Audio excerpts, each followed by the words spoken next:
Are you paying attention yet? It happened again. Tesla has expanded their Robotaxi service area in Austin, Texas for the third time in a little over 1 month since launching. That's right.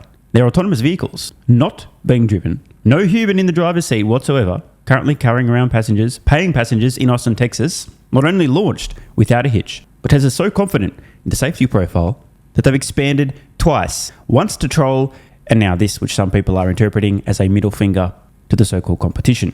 Not only are we now at the third expansion in Austin, but Tesla's also launched a massive area on the West Coast in California. Sawyer Merritt posting this very useful comparison. The current Waymo service area in blue versus Tesla in grey. Comparable in terms of square miles / kilometers if you use a non-retarded measurement system. If anyone's keeping count, Waymo first began operating their commercial service, let's count here, 1, 2, 3, 4, 5, 6, 7-ish years ago. Let's just call it half a decade to be generous to Waymo. Awkward. Let's have a look at this post from Nick, who shared this. The initial launch area in Austin, Texas for Tesla Robotaxis was yellow. South Austin, close to the thick of it, less than 3 weeks later, after some idiot posted a very dumb idea on X, suggesting that Tesla had an opportunity to do the funniest thing ever. Tesla did in fact do the funniest thing ever and expanded their service area north in the literal shape of a dick just for the lols, and also as a low-key flex to demonstrate the fact that they can in fact do whatever they want. It wasn't just funny, it was informative. And now, a massive expansion further south. A reminder that the very initial launch was late June 2025. We're now on the third expansion already, just in Austin, never mind the launch that happened recently in California. Hans Nelson, by the way, shout out. We should have another conversation with Farzad soon.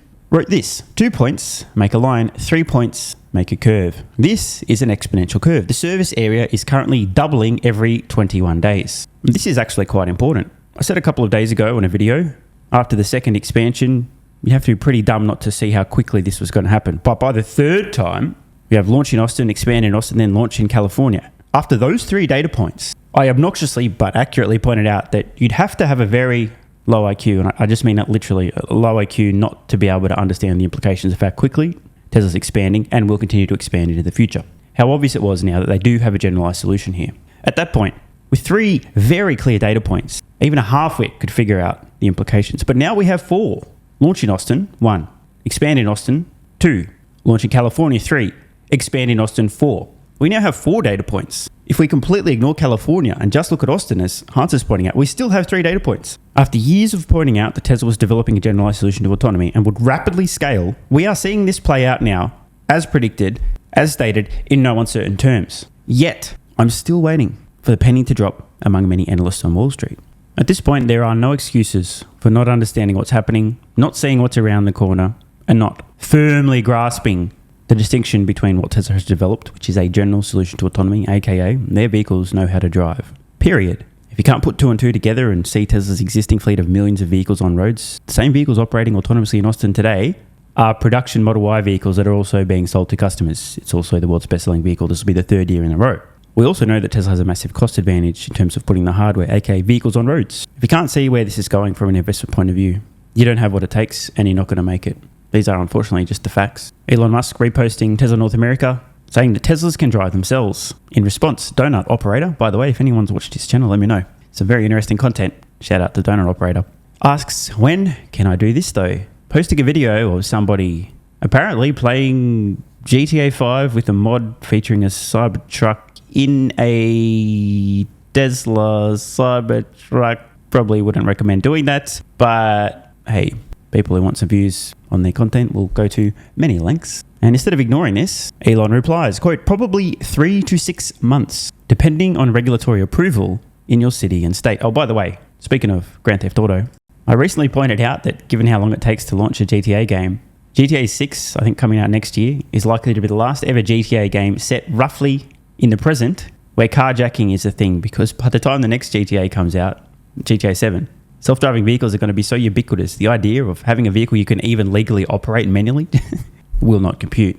Adam asked, Elon, any idea when Tesla's Robotaxi is coming to Chicago? Elon responds, not sure what the status of Illinois is. A pretty good guide is that if Waymo is operating somewhere, then regulations allow Robotaxi in that city or state. Tesla will operate there as soon as we reaffirm safety testing in that locale and receive a license to operate. Translation: Tesla moving as fast as they reasonably can. The only real gating factor from their end is confidence in the safety profile of the software in that particular area, and then regulation. And hey, thank you, by the way, to Waymo for dealing with a lot of the red tape over the last 5+ years. They've done a lot of the heavy lifting for Tesla. After all that heavy lifting done by Waymo, now Tesla is going to fly on by. Awkward. I urge everybody watching, please, if you haven't already, take the time to model out a few different scenarios of Tesla scaling their Robotaxi fleet. Create your own valuation model. Think about the worst case, maybe a reasonable sort of scenario in the middle there, a base case, and then even a bull case. We now have enough data that you can make a reasonable estimate for rate of expansion. Obviously, you'll have to use some of your own brain and maybe even your balls a little bit to predict and anticipate, as opposed to waiting until after the fact. But take the time to model out some of the possible implications for Tesla from an investment point of view, e.g. revenue and profits from their successful global Robotaxi fleet over the next 5, 6, 7, 8, 9, 10 years. I've repeated myself thousands of videos in a row trying to warn people what was around the corner. The penny has still not yet dropped among big institutional investors, deep-pocketed investors, but when they figure this shit out, when they finally pass the IQ test, when they finally realize that Tesla is doing what they said they were going to do, I won't be surprised if we see a stampede. One final thing I'd like to point out, though, I've said this in the past, I'd like to repeat it though.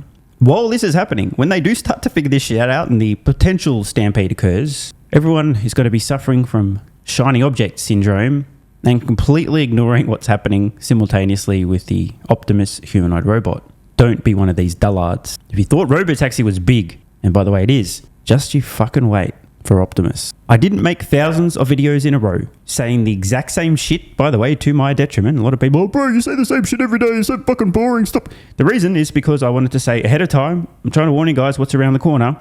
And now, presently, with these data points, I'm trying to say, look guys, the penny has not yet dropped among deep-pocketed institutional investors who, by the way, if they start loading up on the stock, have deep enough pockets to move the stock. Just saying, the penny has still not yet dropped. But the IQ test is out there for everyone to see. In fact, it's no longer even an IQ test. It's simply a pulse test. A year ago, a midwit could pass this test. Today, you don't even need to be a half or quarter wit. You just need a fucking pulse. You have been warned. Want more content? Early access? Bunch of perks? Click the links in the pinned comment. AG1 is awesome. I've been taking it daily now for more than 3 years. It's a great way to fill in nutritional gaps. It's packed full of vitamins, minerals, and whole food source nutrients. Plus, has prebiotics, probiotics, and adaptogens to improve gut health, regularity, and help your body handle stress. I'm always looking for an edge to help me feel and perform my best, which is why I haven't missed a day of AG1 for more than 3 years. Just try it and see how you feel. Click the link in the pinned comment or head to drinkag1.com/SMR and get yourself a free 1-year supply of vitamin D3 plus K2 and 5 travel packs.